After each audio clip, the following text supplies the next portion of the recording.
Hi, I'm Michael Stipe from the band REM. We're all aware of the vast environmental problems that seem at times insurmountable locally, nationally, internationally. The tape that you're about to watch is about 40 young people from all over the world who came together in the Santa Cruz Mountains of Northern California, July of 1996, to discuss these environmental problems and to hash out some of the concerns and obstacles that are facing this generation and to try to figure out what could be done about it. I watched it, I dug it, I got inspired by it. I hope you will too. It's all about connecting.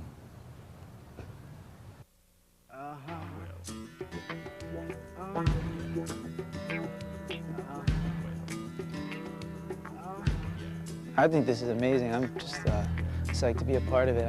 I've learned so much by being here and about all different issues and about a lot of environmental issues that I didn't know anything about. Father Jungle, Mother Sea, is there nothing you can teach me? I've gone so far from your arms, maybe just too far to reach me. Did I lose my language? Did I forget all my words? Did I lose my language? Have I lost my voice forever in this world? We've come here this week as a group from all over the world. Each one of us are leaders in our own communities. Each one of us represent the hope that the future brings. Life is strong. Nature is so strong. No matter your social background, education, religious background, we all face one destiny.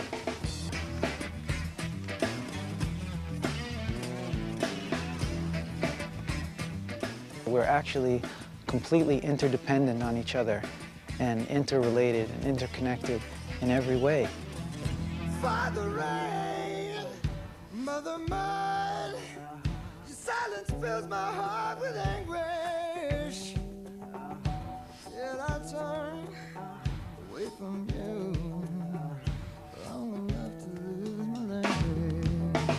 Did I lose my language?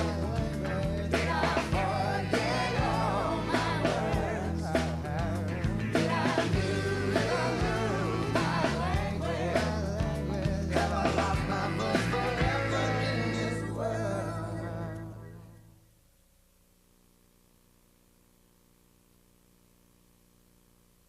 We have some real problems, and we can't expect to make headway with these problems unless we discuss them. Ignoring them will not make the problems go away. The strangest thing was when I first got this job as president of the Sierra Club, I was summoned to the White House to come and meet the president and the vice president. And I was in this formal reception. It was called Environment Day at the White House. And I felt this kind of stiff hand on my shoulder, and I sort of spun around, and there was Vice President Gore. And he turned to me and he said, "So, what took you so long?" Which is like, well, you know, I'm 23, so I guess I got here pretty quick. So I immediately turned back to him and said, no. What's taken you so long these past 3 years? Because what we've seen is that the Vice President, who clearly cares about the environment, has slowed down and hasn't demonstrated the leadership that we need him to. If we continue polluting at the rate that we are, if our corporations carry on, if we continue to make weapons at the rate that we are, then we're going to destroy the planet. When I start to understand that some people in the world are using way more than their share of the resources, and it's making the whole rest of the species of the planet suffer, not just all the other humans, then I get really scared. So let's say everyone was developed, like developed nations like Japan, Australia, the United States. That means every country was consuming the same level of materials. It's an impossibility theorem, because you'd need 7 planets just as mines and waste dumps to allow everyone to have as much minerals, oil and gas as we consume here in the north. The average North American consumes 5 times more than a Mexican, 10 times more than a Chinese person, and 30 times more than a person from India. We are the most voracious consumers in the world. We have to start to reconcile the fact that our consumption is driving these really nasty impacts in local communities. The main issue that really gives me pain in the world is the state of indigenous people around the globe, like the American Native Indians here. the Tibetans in Tibet, the Aboriginals in Australia, the Maasais in Africa, and so on. They're all having the same major problems. These people have so much to teach us. They have the book of sustainability written in their brains, and we have so much to learn from them. And yet, instead, we go around claiming they're underdeveloped and forcing our version and vision of development on them. Every country I go to, they all have the same problems. They all have the same concerns. I realize there's so much destruction in my country. The country depends on the forest.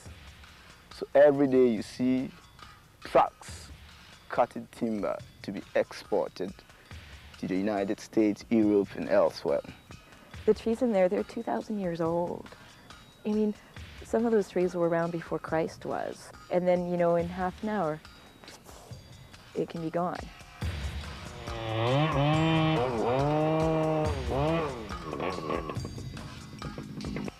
Environmental destruction, exploitation, pollution, so many injustices, environmental racism, and it's a growing concern because a lot of people are not still aware of what is happening. 10 million children under the age of 12 years old in the United States live within 1 mile of a toxic waste site. There is a school in the South Bronx, and in this school, they fired their regular nurse and hired a respiratory therapist. That's because every one of the kids has asthma. And why is that? It's because they're right next door to a toxic plant that's emitting these toxic fumes into their playground. So all their lives, they're playing with their balls and having handball and all that, and they're breathing in the remnants of our industrial society. There's a great concern on the growing population growth. Population and environment is very much interrelated.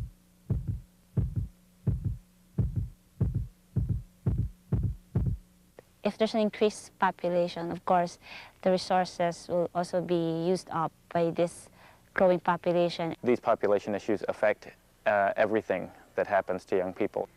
Well, the young people today are facing some massive destruction and change that's going to be happening in the next 3 to 4 years. And the planet is in a very fragile state. And I ask personally, how are the young people and how are we being prepared to step into these positions of stewardship? I'm concerned about the future, but I'm also concerned about the present. We follow one another down this path, but no one really. Humans are destroying things as big as the sky, the ozone layer. How could we affect the ozone layer? It's so big. We get confused about priorities and what we really need. We have forests which are dwindling at an alarming rate. First, when you're looking at your children and they're hungry. First, when you're staring down society astray. Who comes first? Is it you? Is it things? Is it money? How do we continue on this way? We have a really frightening society right now where dirty money equals dirty politics, where we see our politicians selling out our rights and our values because of the money they're receiving.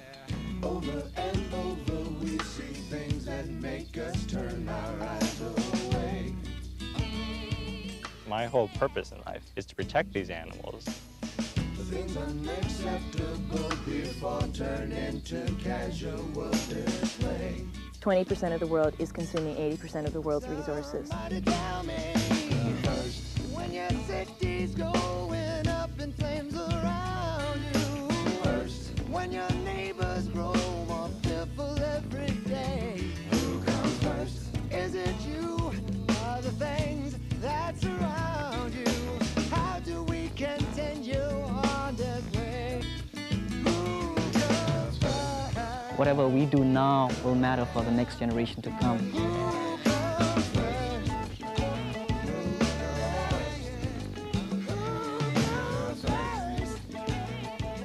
Most concern that I have is that the people all around the world is losing their hope.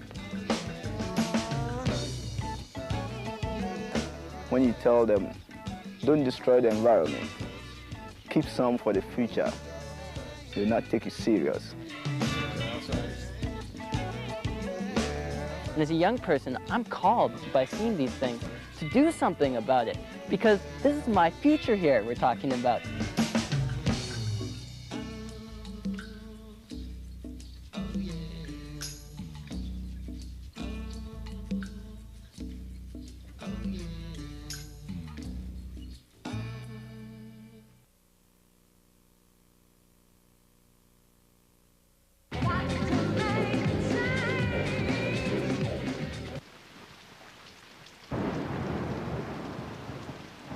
I want to come back to this idea of a Generation X.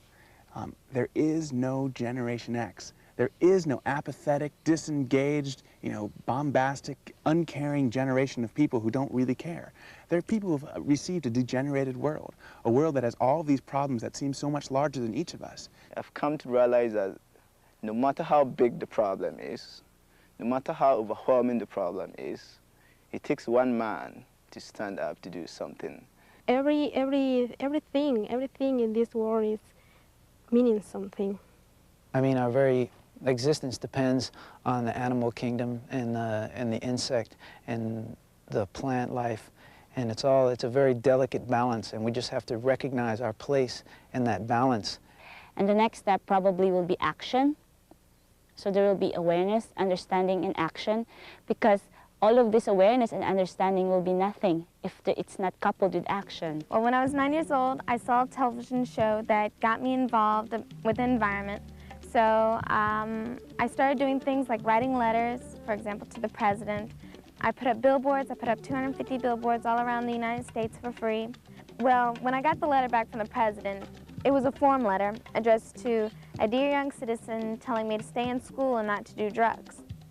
And at first, his letter made me a little mad, but then I realized that I can't depend on other people to take care of the problem for me. I've got to do it myself if I want things solved. One of the things that myself and young people all around the country have been involved with over the last year and a half was an effort to collect 1 million signatures on an environmental Bill of Rights petition. Consequently, we saw the first pro-environmental vote happen in the 104th Congress, which was a vote to keep enforcement powers for the Environmental Protection Agency. Huge success. So good job for students around the country. That's what young people need to do. They need to get their friends involved. We need them to start writing letters to the editor and communicating to the broad public that we can make a difference. I started a club called Kids Face, or Kids for a Clean Environment, with 6 members. We just did simple things like planting trees, recycling, writing letters. Well, I've been with the club for 7 years now, and the club, it's grown to over 300,000 members, plus we have a newsletter that's distributed to 3 million. I really see that to get involved, you don't need to be a huge activist, you don't need to start organizations, that it's real simple, and then if we all would just begin to make conscious choices about what we do in our lives, that is the main thing. Every single person has a very definite vote every time they buy something. You don't like a company, you don't like their policies, you don't buy their product. It's simple as that. If you choose to eat meat, fine, do it, but you got to minimize it a little bit. The more that's done, the less the rainforests get cut down, the more grain is grown and eaten rather than fed to cattle and wasted in that way.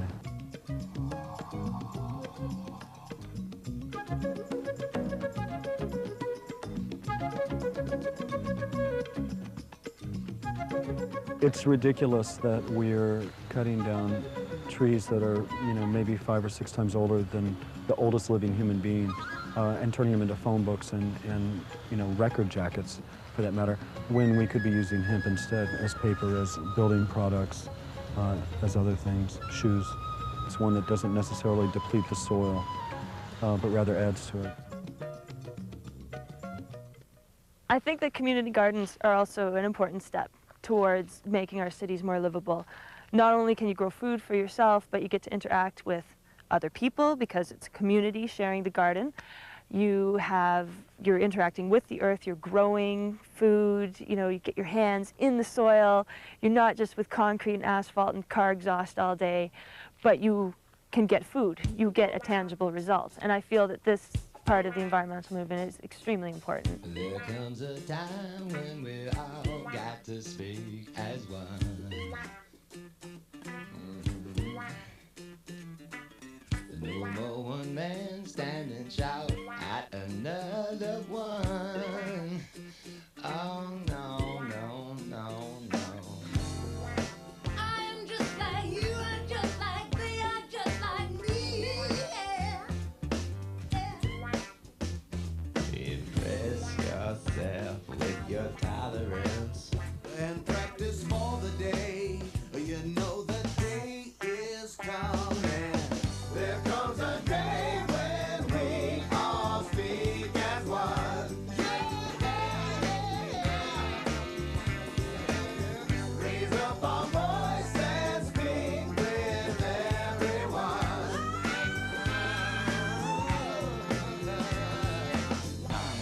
Time is precious, time is nothing. Time when it's not on your side. Wake up, take a stand, stand tall for your brother, man.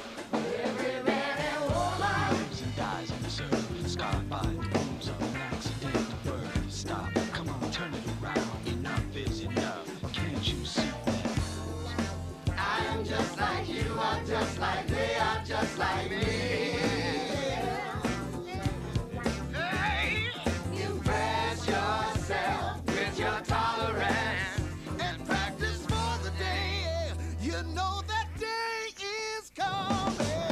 There comes a day when we all speak as one. Don't you know? Don't you know? Raise up our voice and speak with everyone. There comes a day when we all speak as one. Raise up our voice and speak with everyone.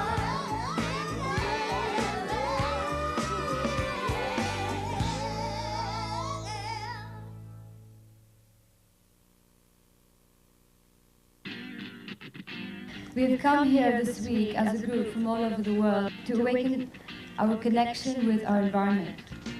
Every day, 100 species of plant and animals are being wiped out from the face of this planet. We are finding that the only solution is taking action.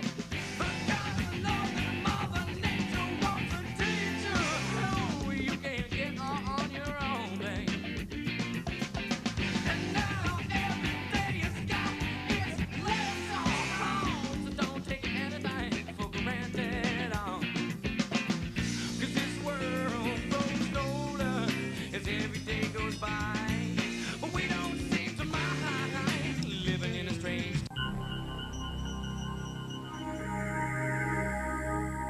Right now, we are in a moment where we need to change the global paradigm of the way people are thinking.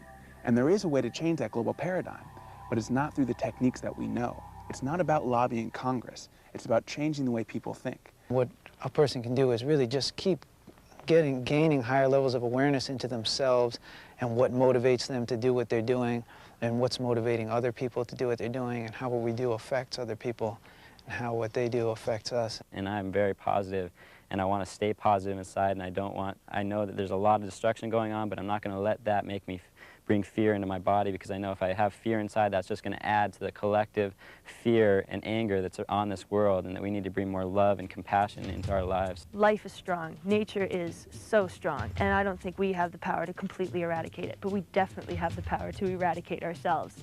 And that's just silly. That's just stupid. There's no reason for it. So that's my tangent on the whole environmental thing. I think the realization that that humanity is coming to right now is that we're interconnected and that we're all one thing. And I look at it as being real similar to the idea of the world being flat, that everyone used to think that, and that you know that. So we have work to do. Plenty of it. And we're willing to do it. And there's hope. We are young and we have a lot of energy. And with your help from YES and all these other young people we've met today from all over the world, we are extremely excited. This is yes. We just say yes to life. And, you know, and we want to encourage.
There's got to be a movement of millions of caring people who are willing to address these problems and willing to turn that care into action. There's no time like now. Beautiful little human, you have to make a choice. Sit and watch what's wrong around you, or bravely use your voice. Will you lay awake as I do and shake and clench your fist, or find your courage because you know you were born for this?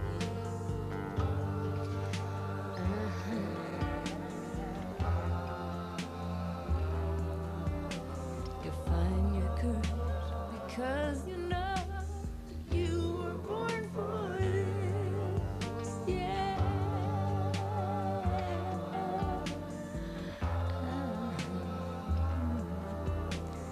Find your courage because you know you were born for this.